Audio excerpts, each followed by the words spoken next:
de la présidence du Faso, il a été adopté un projet de loi portant révision de la Constitution. Comme vous le savez, au terme de la charte de la transition a pour mission d'opérer des réformes institutionnelles et administratives en vue de renforcer l'ancrage démocratique et faire participer plus le peuple à la vie de la nation.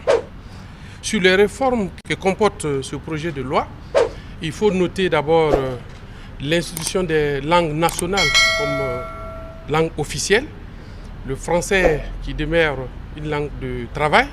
Au niveau des institutions, il y a comme innovation la suppression d'un certain nombre d'institutions telles que le médiateur du Faso, le Conseil économique et social, dont les attributions et les missions vont se retrouver être confiées à une nouvelle institution dénommée Conseil national des communautés qui va regrouper au-delà des leaders religieux et coutumiers, les communautés à la base qui pourraient donner leur avis sur les grandes décisions sur la vie de la nation.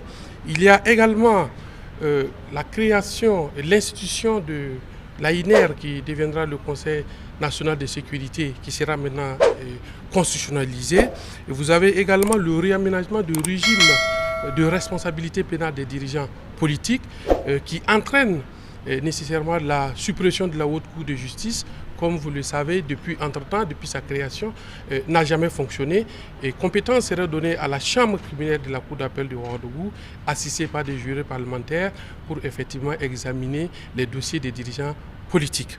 Il y a également l'élargissement des pouvoirs du Conseil constitutionnel qui, récemment, va se voir attribuer la mission, en plus de ses missions classiques, de régulation des pouvoirs publics et du contrôle et de la procédure de révision de la Constitution. Au niveau également du secteur de la justice, il y a des réformes qui sont contenues dans ce projet de loi qui va être incessamment transmis à l'Assemblée législative de transition.